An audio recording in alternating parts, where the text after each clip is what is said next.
Sir ಬೆಂಗಳೂರಿಗೆ ಕೊಡುಗೆ ಏನು ಮೈಸೂರು ಮಹಾರಾಜ? ಅದು ಇನ್ನೊಂದು ಎಪಿಸೋಡೇ ಆಗೋಗುತ್ತೆ. ಒಂದು ಎಪಿಸೋಡ್ ಅಲ್ಲ, 10 ಎಪಿಸೋಡ್ ಆಗೋಗುತ್ತೆ. 1806ರಿಂದ ಇವತ್ತಿನವರೆಗೆ ಬೆಂಗಳೂರು ಅವ್ರಿಗೆ ಮಹಾರಾಜರ ಕೊಡುಗೆ ಏನು ಅಂತ ಹೇಳಿದ್ರೆ ಒಂದು 10 ಎಪಿಸೋಡ್ ಆಗುತ್ತೆ.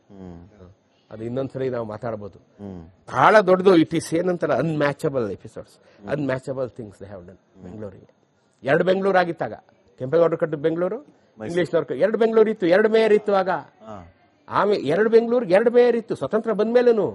ಆಮೇಲೆ ಕಂಬೈನ್ಡ್ ಮೇಯರ್ ಅಂತ ಸಂಪತ್ ಅಯ್ಯಂಗಾರ್ ಮೊದಲನೇ ಮೇಯರ್ ಆದ್ರು. 2 ಬೆಂಗಳೂರಿಗೆ ಮೊದಲನೇ ಮೇಯರ್ ಸಂಪತ್ ಅಯ್ಯಂಗಾರ್. ಆಗ್ಲೇ ಬೆಂಗಳೂರಿಗೆ ಆಟೋ ರಿಕ್ಷಾ, ಭಾರತಕ್ಕೆ ಆಟೋ ರಿಕ್ಷಾ ಇಂಟ್ರೊಡ್ಯೂಸ್ ಆಗಿದ್ದು ಇದೇ ಬೆಂಗಳೂರಲ್ಲಿ. ಯಾರಿದ್ದಾಗ ಸರ್? ಸಂಪತ್ ಅಯ್ಯಂಗಾರ್ ಮೇಯರ್ ಆಗಿದ್ದಾಗ. ಸಂಪತ್ ಅಯ್ಯಂಗಾರ್ ಬಹಳ ಇತಿಹಾಸ ಅನ್ನೋದು ಬಹಳ ರೋಚಕವಾದಂತದ್ದು, ಬಹಳ ಕುತೂಹಲಕಾರಿಯಾದಂಥದ್ದು.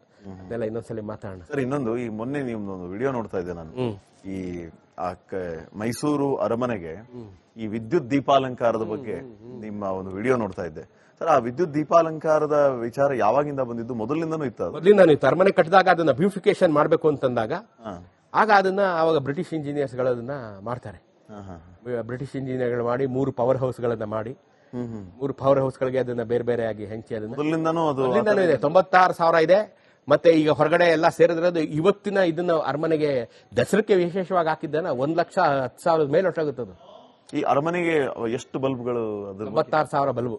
96,000 ಬಲ್ಬ್ ಮೊದಲಿಂದಾನು ಬಂದಿದೆ ಸರ್? ಮೊದಲಿಂದಾನು ಬಂದಿದೆ. ಆಮೇಲೆ ಇನ್ನೊಂದು ಆ ಗೋಪುರದ ಮೇಲೆ ಏನೋ ಒಂದು ಕೆಂಪು ದೀಪ.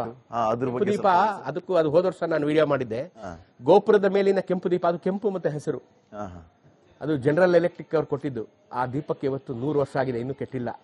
1 ಶತಮಾನಗಳಿಂದ ಅವತ್ತಿನ ಪದಾರ್ಥ ಬಾಳಕೆ ಹೇಗೆ ಬರ್ತಾ ಇತ್ತು ಅನ್ನೋದಕ್ಕೆ ಅರಮನೆ ಕೆಂಪು ದೀಪ ಸಾಕ್ಷಿ. ಈಗಲೂ ಅವಾಗ ಹಾಕಿದ್ದೆ ಕೆಂಪು ದೀಪ. ಮಹಾರಾಜರಿದ್ರೆ ಅದು ಹಸಿರು ದೀಪ ಬೆಳಗೋದು, ಮಹಾರಾಜರಿದ್ದಾಗ ಹಸಿರು ದೀಪ. ನಾವು 2 ದೀಪನ ನೋಡಿದಂತ ಅದೃಷ್ಟವಂತರು ನಾವು. ನಮ್ಮ ಕಾಲಕ್ಕೆ ಕ್ಯಾಮ್ರಾ ಮೊಬೈಲ್ ಇಲ್ಲ ನಮ್ಮ ಕೈಲಿ, ಇದ್ದಿದ್ರೆ ನಾವು ಫೋಟೋ ತೆಗೆದು ಇಟ್ಕೊತಾ ಇದ್ವಿ. ಎಲ್ಲಿದ್ರು ಕಾಣಿಸೋದಲ್ಲ ಕಾಣಿಸೋದು. ಹಸಿರು ದೀಪ ಇದೆ ಅಂತ ಮೈಸೂರು ಅರಮನೆಯಲ್ಲಿ ಮಹಾರಾಜರಿದ್ದಾರೆ, ಕೆಂಪು ದೀಪ ಇದೆ ಅಂದ್ರೆ ಇಲ್ಲ ಅಂತ. ಈಗ ಕೆಂಪು ದೀಪ ಯಾವಾಗ್ಲೂ ಯಾಕೆ ಬೆಳುತ್ತೆ ಅಂದ್ರೆ ಮಹಾರಾಜರು ಇವಾಗ ಮಹಾರಾಜ ಅನ್ನೋದು ಕಾನೂನಾತ್ಮಕವಾಗಿ ಇಲ್ಲದೆ ಇರೋದ್ರಿಂದ ಅದು ಯಾವಾಗಲೂ ಕೆಂಪು ದೀಪ. ಈಗಲೂ ಕೆಂಪು ದೀಪ ಯಾವಾಗ್ಲೂ ಇರುತ್ತೆ ಸರ್. ಆ ಮೈಸೂರು ಸಂಕ್ಷಿಪ್ತವಾಗಿ ಈ ಹೊಸ ಅರಮನೆ ಮತ್ತು ಹಳೆ ಅರಮನೆ ಬಗ್ಗೆ ಸ್ವಲ್ಪ ತಿಳಿಸ್ಬೋದು. ಮೈಸೂರಿಗೆ ಮೊದಲು ಒಂದು ಅರಮನೆ ಇತ್ತು, ಸೌಂದರ್ಯ ವಿಲಾಸ ಅಂತ.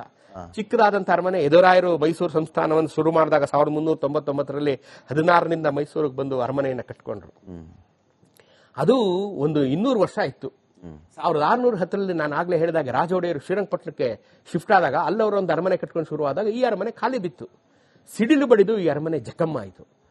1782ರಲ್ಲಿ ಟಿಪ್ಪು ಸುಲ್ತಾನರು ಡಿಫ್ಯಾಕ್ಟೋ ರೂಲರ್ ಆಗಿ ಅಧಿಕಾರ ತಗೊಂಡಾಗ ಈ ಅರಮನೆಯನ್ನ ಬಿಚ್ಚಿ ನಜರ್ಬಾದಲ್ಲಿ ಹೊಸ ಅರಮನೆಯನ್ನ ಕಟ್ತೀನಿ ಅಂತ ಇದನ್ನ ಬಿಚ್ಕೊಂಡು ತಗೊಂಡೋದ್ರು. 1799ರಲ್ಲಿ 4ನೇ ಆಂಗ್ಲೋ ಮೈಸೂರಲ್ಲಿ ಟಿಪ್ಪು ಸುಲ್ತಾನರು ಹುತಾತ್ಮರಾದಾಗ 3ನೇ ಕೃಷ್ಣರಾಜ ಒಡೆಯರು ವಾಪಸ್ ಮೈಸೂರಿಗೆ ಬಂದ್ರು. ಬಂದಾಗ ಅವ್ರು ಇರೋಕೆ ಅರಮನೆನೇ ಇರಲಿಲ್ಲ. ಆಗ ಒಂದು ಶ್ರೀರಂಗಪಟ್ಟಣದಲ್ಲಿ ಇದ್ರಲ್ಲ, ಅಲ್ಲಿಂದ ಇಲ್ಲಿ ಬಂದಾಗ ಅರಮನೆ ಇರಲಿಲ್ಲ. 4 ವರ್ಷ ತಗೊಂಡು ಈಗಿನ ಕೋಟೆ ಮತ್ತು ಅರಮನೆಯನ್ನ ದಿವಾನ್ ಪೂರ್ಣಯ್ಯನವರು ಮಹಾರಾಣಿ ಲಕ್ಷ್ಮೀ ಅಮ್ಮಣ್ಣಿಯವರು ಸೇರಿ ಕಟ್ಟಿದ್ರು. ಅದನ್ನ ಅಂಬಾವಿಲಾಸ ಅರಮನೆ ಅಂತ ಮರದ ಅರಮನೆ ಕಟ್ಟಿದ್ರು. ಅದು 97 ವರ್ಷ ಬಂತು. 97ನೇ 1897ನಲ್ಲಿ ಬೆಂಕಿಗೆ ಆಹುತಿ ಆಯ್ತು. ಆಗ ಹೊಸ ಅರಮನೆಯನ್ನ ಈಗ ನಾಲ್ವಡಿ ಪ್ರಭುಗಳು ಕಟ್ಟಕ್ಕೆ ಶುರು ಮಾಡಿ ಈಗ 1912ರಲ್ಲಿ ಅದನ್ನು ಮುಗಿಸೋರು. ಇದನ್ನು ಅಂಬಾವಿಲಾಸ ಅಂತಾನೆ ಕರಿತೀವಿ ನಾವು. ಈಗ ಅರಮನೆಗೆ 100 ವರ್ಷ 1912 ಮುಗೀತು. ಎಷ್ಟಾಯ್ತು ಲೆಕ್ಕ ಹಾಕೊಳ್ಳಿ. ಈಗ ಅರಮನೆ ಕಟ್ಟೋದಕ್ಕೆ ಹೊಸದು ಮತ್ತೆ ಅರಮನೆ ಕಟ್ಟೋದಕ್ಕೆ 1897 1912 ಒಂದು 15 ವರ್ಷ ತಗೋತು. 15 ವರ್ಷ ದಿವಾನ್ ಪೂರ್ಣಯ್ಯವರೇ ಇದ್ರು. ಇಲ್ಲ 1813 ಹೊರಟು ದಿವಾನ್ ಪೂರ್ಣಯ್ಯನವರು. ಆ ಅರಮನೆಯನ್ನ ಈಗಿನ ಅರಮನೆ ಇದೆಯಲ್ಲ, ಇದ್ರ ಅರಮನೆಯನ್ನ ಇದ್ರ ಹಿಂದಿನ ಅರಮನೆಯನ್ನ ಕಟ್ಟಿ ದಿವಾನ್ ಪೂರ್ಣಯ್ಯನವರು ತೀರೋದು. ಈ ಅರಮನೆ ಕಟ್ಟಿದಾಗ ಯಾರು ದಿವಾನ್? ಅವಾಗ ದಿವಾನ್ ಈಗ ಅರಮನೆ ಕಟ್ಟಿದಾಗ 1897ನಲ್ಲಿ ಶೇಷಾದ್ರಿಯರವರು ಇದ್ರು. ಆಮೇಲೆ ಶೇಷಾದ್ರಿಯರವರು ಬಂದ್ರು, ಆಮೇಲೆ ಮಾಧುರಾಯರು ಬಂದ್ರು, ಆನಂದ್ ರಾಯರು ಬಂದ್ರು, ಸರ್ರಂಬಿ ಅವರು ಬಂದ್ಬಿಟ್ರು. ಇವರೆಲ್ಲರೂ ಇದ್ರು ಆಗ. ಸರ್, ಕಾರ್ಯಕ್ರಮದ ಕೊನೆ ಭಾಗದಲ್ಲಿ ನೀವು ಹೇಳ್ದಂಗೆ ಮೈಸೂರು ಕಥೆಗಳಿಗೆ ಕೊನೆ ಇಲ್ಲ ಸರ್, ಕೊನೆ ಇಲ್ಲ. ಅದು ಆಕ್ಚುಲಿ ಇಲ್ಲ. ನೀವು ಅರಮನೆ ಕಟ್ಟಿದ್ದು ಹೇಳಿದ್ರಲ್ಲ, ನಾನು ಈಗ ಸುಮ್ಮನೆ ಮೇಲ್ ಹೇಳ್ಬಿಟ್ರೆ ಬರೀ ಅರಮನೆ ಕಟ್ಟಿದ್ದೆ 1 ಗಂಟೆ ಹೇಳ್ತೀನಿ ನಾನು. ಅಷ್ಟು ದೊಡ್ಡದು ನಮ್ಮ ವೈಭವ. ಇದು ಹೆಂಗೆ ಅಂದ್ರೆ ಇದು ತಾಯಿ ಚಾಮುಂಡೇಶ್ವರಿಯನ್ನ ವರ್ಣನೆ ಮಾಡ್ದಂಗೆ. ಎಲ್ಲಿ ಮೊದಲು ಅದಕ್ಕೆ ಕೊನೆ ಯಾರು ಇಲ್ಲ. ಆದಿಶಂಕರರಿಂದ ಹಿಡಿದು ಮಹಾಕವಿ ಕಾಳಿದಾಸನಿಂದ ಹಿಡಿದು ಎಲ್ಲರನ್ನು ಸೌಂದರ್ಯಲಹರಿ ಬರೆದ್ರು ಆದಿಶಂಕರರು. ತಾಯಿ ಹ್ಯಾಕ್ ಕಾಣ್ತಾಳೆ ನನ್ನ ಕಣ್ಣಿಗೆ ಅಂತ, ಕಾಳಿದಾಸ ಬರೆದ ತನ್ನ ಕಣ್ಣಿಗೆ ಹ್ಯಾಕ್ ಕಾಣ್ತಾಳೆ ಅಂತ ಎಲ್ಲರೂ ಬರ್ಕೊಂಬಂದ್ರು. ತಾಯಿನ ನಾವು ವರ್ಣನೆ ಮಾಡಕ್ ಮುಗೀತೆ, ಅದು ಮುಗಿಯಲ್ಲ. ಹಾಗೆ ಮೈಸೂರು ಅರಮನೆ. ಸರ್, ಬೆಂಗಳೂರಿಗೆ ಕೊಡುಗೆ ಏನು ಮೈಸೂರು ಮಹಾರಾಜ? ಅದು ಇನ್ನೊಂದು ಎಪಿಸೋಡೇ ಆಗೋಗುತ್ತೆ. ಒಂದು ಎಪಿಸೋಡ್ ಅಲ್ಲ, 10 ಎಪಿಸೋಡ್ ಆಗೋಗುತ್ತೆ. 1806ರಿಂದ ಇವತ್ತಿನವರೆಗೆ ಬೆಂಗಳೂರು ಅವ್ರಿಗೆ ಮಹಾರಾಜರ ಕೊಡುಗೆ ಏನು ಅಂತ ಹೇಳಿದ್ರೆ ಒಂದು 10 ಎಪಿಸೋಡ್ ಆಗುತ್ತೆ. ಅದು ಇನ್ನೊಂದ್ಸರಿ ನಾವು ಮಾತಾಡಬಹುದು. ಹ್ಮ್ ಬಹಳ ದೊಡ್ಡದು. ಇಟ್ ಈಸ್ ಏನಂತಾರೆ unmatchable episodes, unmatchable things they have done ಬೆಂಗಳೂರಿಗೆ. 2 ಬೆಂಗಳೂರು ಆಗಿತ್ತಾಗ. ಕೆಂಪೇಗೌಡರು ಕಟ್ಟಿದ ಬೆಂಗಳೂರು, ಇಂಗ್ಲಿಷ್ನವ್ರು 2 ಬೆಂಗಳೂರು ಇತ್ತು, 2 ಮೇಯರ್ ಇತ್ತು ಆಗ. ಆಮೇಲೆ 2 ಬೆಂಗಳೂರಿಗೆ 2 ಮೇಯರ್ ಇತ್ತು ಸ್ವತಂತ್ರ ಬಂದ್ಮೇಲೆನು. ಆಮೇಲೆ ಕಂಬೈನ್ಡ್ ಮೇಯರ್ ಅಂತ ಸಂಪತ್ ಅಯ್ಯಂಗಾರ್ ಮೊದಲನೇ ಮೇಯರ್ ಆದ್ರು. 2 ಬೆಂಗಳೂರಿಗೆ ಮೊದಲನೇ ಮೇಯರ್ ಸಂಪತ್ ಅಯ್ಯಂಗಾರ್. ಆಗ್ಲೇ ಬೆಂಗಳೂರಿಗೆ ಆಟೋ ರಿಕ್ಷಾ, ಭಾರತಕ್ಕೆ ಆಟೋ ರಿಕ್ಷಾ ಇಂಟ್ರೊಡ್ಯೂಸ್ ಆಗಿದ್ದು ಇದೇ ಬೆಂಗಳೂರಲ್ಲಿ. ಯಾರಿದ್ದಾಗ ಸರ್? ಸಂಪತ್ ಅಯ್ಯಂಗಾರ್ ಮೇಯರ್ ಆಗಿದ್ದಾಗ. ಸಂಪತ್ ಅಯ್ಯಂಗಾರ್. ಬಹಳ ಇತಿಹಾಸ ಅನ್ನೋದು ಬಹಳ ರೋಚಕವಾದಂಥದ್ದು, ಬಹಳ ಕುತೂಹಲಕಾರಿಯಾದಂಥದ್ದು. ಅದೆಲ್ಲ ಇನ್ನೊಂದ್ಸಲಿ ಮಾತಾಡೋಣ ಸರ್. ಇನ್ನೊಂದು, ಈ ಮೊನ್ನೆ ನಿಮ್ದೊಂದು ವಿಡಿಯೋ ನೋಡ್ತಾ ಇದ್ದೆ ನಾನು. ಈ ಮೈಸೂರು ಅರಮನೆಗೆ ಈ ವಿದ್ಯುತ್ ದೀಪಾಲಂಕಾರದ ಬಗ್ಗೆ ನಿಮ್ಮ ಒಂದು ವಿಡಿಯೋ ನೋಡ್ತಾ ಇದ್ದೆ ಸರ್. ಆ ವಿದ್ಯುತ್ ದೀಪಾಲಂಕಾರದ ವಿಚಾರ ಯಾವಾಗಿಂದ ಬಂದಿದ್ದು? ಮೊದಲಿಂದನೂ ಇತ್ತು ಅದು? ಮೊದಲಿಂದ ನೀವು ಅರಮನೆ ಕಟ್ಟಿದಾಗ ಅದನ್ನ ಬ್ಯೂಟಿಫಿಕೇಶನ್ ಮಾಡಬೇಕು ಅಂತಂದಾಗ ಆಗ ಅದನ್ನ ಅವಾಗ ಬ್ರಿಟಿಷ್ ಇಂಜಿನಿಯರ್ಸ್ ಗಳನ್ನ ಮಾಡ್ತಾರೆ. ಬ್ರಿಟಿಷ್ ಇಂಜಿನಿಯರ್ಗಳು ಮಾಡಿ 3 ಪವರ್ ಹೌಸ್ ಗಳನ್ನ ಮಾಡಿ 3 ಪವರ್ ಹೌಸ್ ಗಳಿಗೆ ಅದನ್ನ ಬೇರೆ ಬೇರೆಯಾಗಿ ಹಂಚಿ ಅದನ್ನ ಮೊದಲಿಂದನೂ ಅದು ಇದೆ. 96,000 ಇದೆ. ಮತ್ತೆ ಈಗ ಹೊರಗಡೆ ಎಲ್ಲ ಸೇರಿದ್ರೆ ಇವತ್ತಿನ ಇದನ್ನ ಅರಮನೆಗೆ ದಸರಕ್ಕೆ ವಿಶೇಷವಾಗಿ ಹಾಕಿದ್ದನ್ನ 1,10,000 ಮೇಲೆ ಹೊರಟಾಗುತ್ತದು. ಈ ಅರಮನೆಗೆ ಎಷ್ಟು ಬಲ್ಬ್ಗಳು? 96,000 ಬಲ್ಬು. 96,000 ಬಲ್ಬ್ ಮೊದಲಿಂದಾನು ಬಂದಿದೆ ಸರ್? ಮೊದಲಿಂದಾನು ಬಂದಿದೆ. ಆಮೇಲೆ ಇನ್ನೊಂದು ಆ ಗೋಪುರದ ಮೇಲೆ ಏನೋ ಒಂದು ರೆಡ್ ದೀಪ, ಅದ್ರ ಕೆಂಪು ಬಗ್ಗೆ ದೀಪ. ಅದಕ್ಕೂ ಅದು ಹೋದ ವರ್ಷ ನಾನು ವಿಡಿಯೋ ಮಾಡಿದ್ದೆ. ಗೋಪುರದ ಮೇಲಿನ ಕೆಂಪು ದೀಪ, ಅದು ಕೆಂಪು ಮತ್ತೆ ಹಸಿರು. ಅದು ಜನರಲ್ ಎಲೆಕ್ಟ್ರಿಕ್ ಅವ್ರು ಕೊಟ್ಟಿದ್ದು. ಆ ದೀಪಕ್ಕೆ ಇವತ್ತು 100 ವರ್ಷ ಆಗಿದೆ, ಇನ್ನೂ ಕೆಟ್ಟಿಲ್ಲ. 1 ಶತಮಾನಗಳಿಂದ ಅವತ್ತಿನ ಪದಾರ್ಥ ಬಾಳಕೆ ಹೇಗೆ ಬರ್ತಾ ಇತ್ತು ಅನ್ನೋದಕ್ಕೆ ಅರಮನೆ ಕೆಂಪು ದೀಪ ಸಾಕ್ಷಿ. ಈಗಲೂ ಅವಾಗ ಹಾಕಿದ್ದೆ ಕೆಂಪು ದೀಪ. ಮಹಾರಾಜರಿದ್ರೆ ಅದು ಹಸಿರು ದೀಪ ಬೆಳಗೋದು, ಮಹಾರಾಜರಿದ್ದಾಗ ಹಸಿರು ದೀಪ. ನಾವು 2 ದೀಪನ ನೋಡಿದಂತ ಅದೃಷ್ಟವಂತರು ನಾವು. ನಮ್ಮ ಕಾಲಕ್ಕೆ ಕ್ಯಾಮ್ರಾ ಮೊಬೈಲ್ ಇಲ್ಲ, ನಮ್ಮ ಕೈಲಿ ಇದ್ದಿದ್ರೆ ನಾವು ಫೋಟೋ ತೆಗೆದು ಇಟ್ಕೊತಾ ಇದ್ವಿ. ಎಲ್ಲಿದ್ರು ಕಾಣಿಸೋದಲ್ಲ ಸರ್? ಕಾಣಿಸೋದು. ಹಸಿರು ದೀಪ ಇದೆ ಅಂತ ಮೈಸೂರು ಅರಮನೆಯಲ್ಲಿ ಮಹಾರಾಜರಿದ್ದಾರೆ, ಕೆಂಪು ದೀಪ ಇದೆ ಅಂದ್ರೆ ಇಲ್ಲ ಅಂತ. ಈಗ ಕೆಂಪು ದೀಪ ಯಾವಾಗ್ಲೂ ಯಾಕೆ ಬೆಳುತ್ತೆ ಅಂದ್ರೆ ಮಹಾರಾಜರು, ಇವಾಗ ಮಹಾರಾಜ ಅನ್ನೋದು ಕಾನೂನಾತ್ಮಕವಾಗಿ ಇಲ್ಲದೆ ಇರೋದ್ರಿಂದ ಅದು ಯಾವಾಗಲೂ ಕೆಂಪು ದೀಪ. ಈಗಲೂ ಕೆಂಪು ದೀಪ ಯಾವಾಗ್ಲೂ ಇರುತ್ತೆ ಸರ್. ಆ ಮೈಸೂರು ಸಂಕ್ಷಿಪ್ತವಾಗಿ ಈ ಹೊಸ ಅರಮನೆ ಮತ್ತು ಹಳೆ ಅರಮನೆ ಬಗ್ಗೆ ಸ್ವಲ್ಪ ತಿಳಿಸ್ಬೋದು? ಮೈಸೂರಿಗೆ ಮೊದಲು ಒಂದು ಅರಮನೆ ಇತ್ತು, ಸೌಂದರ್ಯ ವಿಲಾಸ ಅಂತ. ಚಿಕ್ಕದಾದಂತ ಅರಮನೆ. ಎದುರಾಯರು ಮೈಸೂರು ಸಂಸ್ಥಾನವನ್ನು ಶುರು ಮಾಡಿದಾಗ 1399ರಲ್ಲಿ 16ರಿಂದ ಮೈಸೂರಿಗೆ ಬಂದು ಅರಮನೆಯನ್ನ ಕಟ್ಕೊಂಡ್ರು. ಅದು ಒಂದು 200 ವರ್ಷ ಇತ್ತು.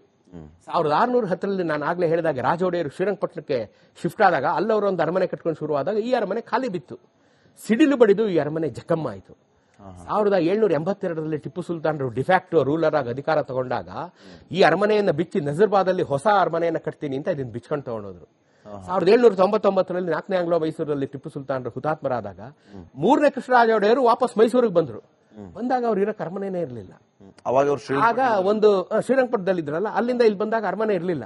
4 ವರ್ಷ ತಗೊಂಡು ಈಗಿನ ಕೋಟೆ ಮತ್ತು ಅರಮನೆಯನ್ನ ದಿವಾನ್ ಪೂರ್ಣಯ್ಯನವರು, ಮಹಾರಾಣಿ ಲಕ್ಷ್ಮೀ ಅಮ್ಮಣ್ಣಿಯವರು ಸೇರಿ ಕಟ್ಟಿದ್ರು. ಅದನ್ನ ಅಂಬಾವಿಲಾಸ ಅರಮನೆ ಅಂತ ಮರದ ಅರಮನೆ ಕಟ್ಟಿದ್ರು. ಅದು 97 ವರ್ಷ ಬಂತು. 97ನೇ 1897ನಲ್ಲಿ ಬೆಂಕಿಗೆ ಆಹುತಿ ಆಯ್ತು. ಆಗ ಹೊಸ ಅರಮನೆಯನ್ನ ಈಗ ನಾಲ್ವಡಿ ಪ್ರಭುಗಳು ಕಟ್ಟಕ್ಕೆ ಶುರು ಮಾಡಿ ಈಗ 1912ರಲ್ಲಿ ಅದನ್ನು ಮುಗಿಸೋರು. ಇದನ್ನು ಅಂಬಾವಿಲಾಸ ಅಂತಾನೆ ಕರಿತೀವಿ ನಾವು. ಈಗ ಅರಮನೆಗೆ 100 ವರ್ಷ ಕಟ್ಟಕ್ಕೆ 1912 ಮುಗೀತು. ಈಗ ಎಷ್ಟಾಯ್ತು ಲೆಕ್ಕ ಹಾಕೊಳ್ಳಿ. ಈಗ ಅರಮನೆ ಕಟ್ಟೋದಕ್ಕೆ ಹೊಸದು ಮತ್ತೆ ಅರಮನೆ ಕಟ್ಟೋದಕ್ಕೆ 1897 ಇಂದ 1912 ಒಂದು 15 ವರ್ಷ ತಗೋತು. 15 ವರ್ಷ ದಿವಾನ್ ಪೂರ್ಣಯ್ಯವರೇ ಇದ್ರು. ಇಲ್ಲ 1813 ಹೊರಟು ದಿವಾನ್ ಪೂರ್ಣಯ್ಯನವರು. ಆ ಅರಮನೆಯನ್ನ ಈಗಿನ ಅರಮನೆ ಇದೆಯಲ್ಲ, ಇದ್ರ ಅರಮನೆಯನ್ನ, ಇದ್ರ ಹಿಂದಿನ ಅರಮನೆಯನ್ನ ಕಟ್ಟಿ ದಿವಾನ್ ಪೂರ್ಣಯ್ಯನವರು ತೀರೋದು. ಈ ಅರಮನೆ ಕಟ್ಟಿದಾಗ ಯಾರು ದಿವಾನ್? ಅವಾಗ ದಿವಾನ್ ಈಗ ಅರಮನೆ ಕಟ್ಟಿದಾಗ 1897ನಲ್ಲಿ ಶೇಷಾದ್ರಿಯರವರು ಇದ್ರು. ಆಮೇಲೆ ಶೇಷಾದ್ರಿಯರವರು ಬಂದ್ರು, ಆಮೇಲೆ ಮಾಧುರಾಯರು ಬಂದ್ರು, ಆನಂದ್ ರಾಯರು ಬಂದ್ರು, ಸರ್ನಂಬಿಯವರು ಬಂದ್ಬಿಟ್ರು. ಇವರೆಲ್ಲರೂ ಇದ್ರು ಆಗ. ಸರ್, ಕಾರ್ಯಕ್ರಮದ ಕೊನೆ ಭಾಗದಲ್ಲಿದ್ದೀವಿ. ನೀವು ಹೇಳ್ದಂಗೆ ಮೈಸೂರು ಕಥೆಗಳಿಗೆ ಕೊನೆ ಇಲ್ಲ ಸರ್, ಕೊನೆ ಇಲ್ಲ. ಅದು ಆಕ್ಚುಲಿ ಕೊನೆನೇ ಇಲ್ಲ. ನೀವು ಅರಮನೆ ಕಟ್ಟಿದ್ದು ಹೇಳಿದ್ರಲ್ಲ, ನಾನು ಈಗ ಸುಮ್ನೆ ಮೇಲ್ ಹೇಳ್ಬಿಟ್ರೆ ಬರೀ ಅರಮನೆ ಕಟ್ಟಿದ್ದೆ 1 ಗಂಟೆ ಹೇಳ್ತೀನಿ ನಾನು. ಅಷ್ಟು ದೊಡ್ಡದು ನಮ್ಮ ವೈಭವ. ಇದು ಹೆಂಗೆ ಅಂದ್ರೆ, ಇದು ತಾಯಿ ಚಾಮುಂಡೇಶ್ವರಿಯನ್ನ ವರ್ಣನೆ ಮಾಡ್ದಂಗೆ. ಎಲ್ಲಿ ಮೊದಲು ಅದಕ್ಕೆ ಕೊನೆ ಯಾರು ಇಲ್ಲ. ಆದಿಶಂಕರರಿಂದ ಹಿಡಿದು ಮಹಾಕವಿ ಕಾಳಿದಾಸನಿಂದ ಹಿಡಿದು ಎಲ್ಲರನ್ನು ಸೌಂದರ್ಯಲಹರಿ ಬರೆದ್ರು ಆದಿಶಂಕರರು. ತಾಯಿ ಹ್ಯಾಕ್ ಕಾಣ್ತಾಳೆ ನನ್ನ ಕಣ್ಣಿಗೆ ಅಂತ. ಕಾಳಿದಾಸ ಬರೆದ ತನ್ನ ಕಣ್ಣಿಗೆ ಹ್ಯಾಕ್ ಕಾಣ್ತಾಳೆ ಅಂತ. ಎಲ್ರು ಬರ್ಕೊಂಬಂದ್ರು. ತಾಯಿನ ನಾವು ವರ್ಣನೆ ಮಾಡಕ್ ಮುಗೀತೆ, ಅದು ಮುಗಿಯಲ್ಲ. ಹಾಗೆ ಮೈಸೂರು ಅರಮನೆ